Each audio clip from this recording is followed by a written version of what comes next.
کہاں جاؤں؟ دنیا میں 1 انچ نہیں ہے، کوئی ملک نہیں ہے جہاں اے اللہ تیرا دین قائم ہو جائے تو کہاں جائیں؟ دیکھیے ہماری بندگی جزوی ہے، نمازیں ہم پڑھ رہے ہیں، روزے ہم رکھ رہے ہیں، مسجدیں عالی شان بنائی ہیں، مدرسے بھی بہت بڑے بڑے بن گئے ہیں، واقعتاً اس میں کوئی شک نہیں، لیکن سوال یہ ہے کہ اوپر جو چھت ہے وہ تو کافرانہ ہے، قانون تو اللہ کا نہیں ہے، کتاب و سنت کے احکام تو نافذ نہیں ہے۔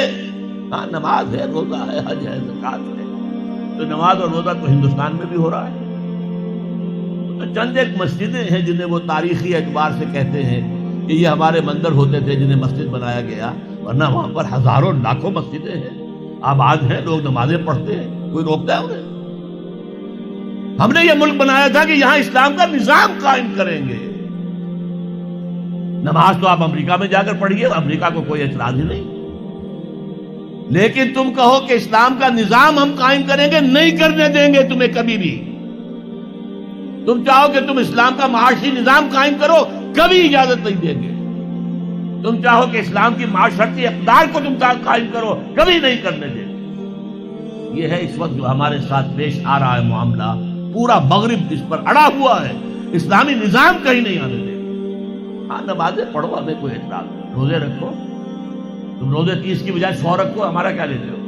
تو اب ہم جو کفر کے تحت زندگی گزار رہے ہیں اور اس اعتبار سے اللہ کی نگاہ میں ہم کافر ہیں، لیکن سوال یہ ہے کہ جائیں تو کہاں جائیں، کریں تو کیا کریں؟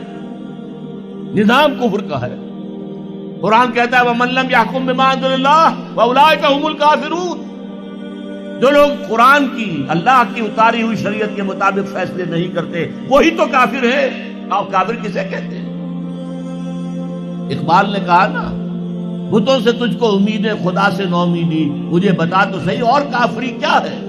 تمہاری ساری امیدیں امریکہ کے ساتھ وابستہ ہیں، وہ مسئلہ طے کرا دے، وہ یہ کرا دے، وہ کرا دے، وہ معاملہ ہمارا، وہی تو سب سے بڑا چور وہی ہے، سب سے بڑا ڈاکو وہی ہے، سب سے بڑا اسلام کا مخالف وہی ہے، اور اسی کے پاس ہم جاتے ہیں۔ قرآن کا فتویٰ تو یہ کہ تم کافر ہو۔ ہاں انفرادی طور پر تم مسلمان ہو، اجتماعی طور پر قومی سطح پر تم کافر ہو۔ وَمَن لَّمْ يَحْكُم بِمَا أَنزَلَ اللَّهُ فَأُولَٰئِكَ هُمُ الْكَافِرُونَ۔ یہ چھٹا، یہ 7واں رکوع ہے سورہ مائدہ کا، اور پھر فرمایا وَمَن لَّمْ يَحْكُم بِمَا أَنزَلَ اللَّهُ فَأُولَٰئِكَ هُمُ الظَّالِمُونَ۔ جو اللہ کے اتارے ہوئے قانون کے مطابق فیصلے نہیں کرتے وہی تو مشرک ہے۔ اللہ کے حکم کو چھوڑ کے کسی اور کے حکم پر فیصلہ کر رہے ہو، اس سے بڑا شرک کیا ہوگا؟ اور تیسری مرتبہ فرمایا وَمَن لَّمْ يَحْكُم بِمَا أَنزَلَ اللَّهُ فَأُولَٰئِكَ هُمُ الْفَاسِقُونَ۔ وہی تو فاسق ہیں، فاجر ہیں، وہی تو سرکش ہیں، وہی تو باغی ہیں، وہی تو غدار ہیں اللہ کے، جو اللہ کی شریعت کے مطابق فیصلے نہیں کرتے۔ اب ان 3 آیتوں کی روح سے سمجھ لیجئے ہم کہاں کھڑے ہیں، کیا کر رہے ہیں۔ دیکھیے میں آپ کو ایک مثال دیتا ہوں، ہماری آبادی کا میں سمجھتا ہوں اکثریت تو وہ ہے جو نماز روزے کے لیے پابند نہیں ہے۔ ان چیزوں کا چرچا شہروں میں زیادہ، دیہات میں بہت کم رہ گیا، بہت کم، بہت کم، اور ہماری 70% آبادی دیہات کے اندر۔ اچھا جو نمازیں پڑھتے روزے رکھتے ہیں، خاص طور پر شہروں کے کاروباری لوگ، وہ بلیک مارکیٹنگ بھی کرتے ہیں، وہ حسابات بھی غلط دیتے ہیں، جھوٹ بولتے ہیں، جھوٹ یا حلف اٹھاتے ہیں کہ یہ حساب ہم حلفیہ میں کہہ رہا ہوں یہ حساب صحیح ہے، جبکہ حساب غلط ہے۔ سودی کاروبار کرتے ہیں، اپنے کاروبار کو بڑھانے کے لیے سود کا قرضہ لیا ہے، سودی قرضہ لیا بینک سے، اپنی بلڈنگ بنانے کے لیے بہت بڑی قرضہ لیا ہے بینک سے، تو ان کی عبادت کیا ہوئی؟ وہ اس آیت کے ذیل میں آ گئے کہ نہیں؟ افتؤمنون ببعض الکتاب وتکفرون ببعض فما جزاء من يفعل ذلك منكم الا خزي في الحياة الدنيا ويوم القيامة يردون الى اشد العذاب وما الله بغافل عما تعملون۔ لیکن میں ان کو بھی چھوڑتا ہوں۔ فرض کیجئے ایک شخص ہے، نماز پڑھتا ہے پوری 5 وقتہ مسجد میں، رمضان کے روزے رکھتا ہے، اور بھی اللہ توفیق دیتا ہے، ایام 20 کے روزے رکھ لیتا ہے، یا ہفتے میں 2 روزے رکھتا ہے، سوموار کے اور جمعرات کے وغیرہ، زکوٰۃ دیتا ہے، کاروبار بھی سارے حلال کر رہا ہے، حرام نہیں کر رہا، سود میں بھی براہ راست ملوث نہیں ہے، نہ پیسہ سود پہ اوپر بینک میں رکھ کر سود کھایا، نہ سود پر قرضہ لے کر کوئی اپنا کاروبار بڑھایا، نہ کوئی اپنا کارخانہ لگایا، نہ کوئی اپنے بلڈنگ اونچی بنائی۔ پردہ بھی اس نے اپنے گھر میں بالکل شرعی نافذ کر دیا۔ وہ اس پورے اسلام پر کاربند ہے جس میں وہ کاربند ہو سکتا ہے اس وقت، لیکن وہ اس قوم کا فرد ہے جو قوم اللہ کے فتوے کے مطابق کافر قوم ہے،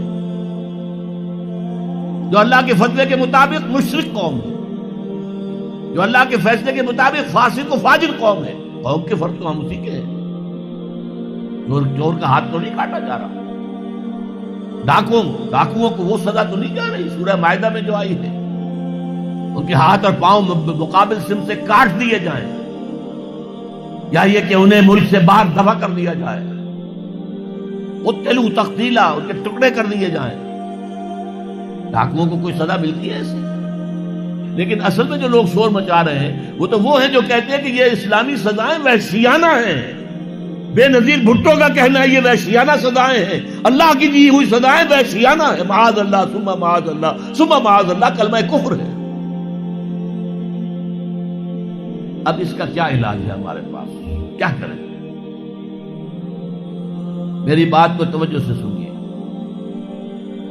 اس نظام باطل کو ذہناً تسلیم مت کرو، اس نظام باطل کی خدمت مت کرو۔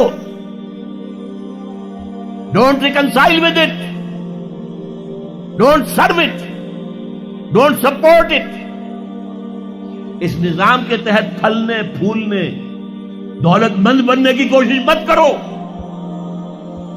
بلکہ اپنی زندگی کو سکیڑو، اپنی ضروریات کو کم کرو، اپنے آپ کو ذرا آزاد کرو، اپنا وقت، تاکہ اس وقت کو تم لگا دو اس نظام کے خلاف جد و جہد میں۔ ایک ایسی جد و جہد، ایک ایسی کوشش کہ اس نظام باطل کو جڑ سے اکھیڑ کر پھینکنا ہے اور اس کی جگہ نظام حق، دین حق نافذ کرنا ہے۔ یہ جد و جہد اگر کرو گے، تن من دھن لگاؤ گے، تو یہ کفارہ ہو جائے گا کہ تم کافرانہ ملک میں رہ رہے تھے، جس کا نظام کافرانہ تھا۔ تم چاہے اپنے آپ کو مسلمان سمجھتے تھے، لیکن نظام کافرانہ تھا جس کے تحت تم زندگی گزار رہے تھے۔ ہاں اگر یہ کرو، اے اللہ میں نے اس نظام کو ذہناً تسلیم نہیں کیا، اے اللہ میں نے اس کی خدمت نہیں کی، میں نے اسے سپورٹ نہیں کیا، اے اللہ میں نے اس کے درمیان اس کے نیچے رہتے ہوئے عیش کرنے کی کوشش نہیں کی، اے اللہ بلکہ میں نے کم سے کم اپنی ضروریات کر کے وقت نکالا اور اس کے خلاف جد و جہد کی،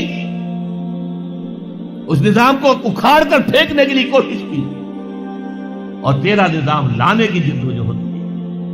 لا نہیں سکے تو اے اللہ ہم کیا کریں؟ ہمارے اختیار میں تو نہیں ہے، وہ آئے گا تو اسی وقت جب تیری مرضی ہوگی، تیرا منشا ہوگا، لیکن ہم نے اپنی زندگی لگا دی۔ اگر تو یہ ہے تو کفارہ ہو گیا۔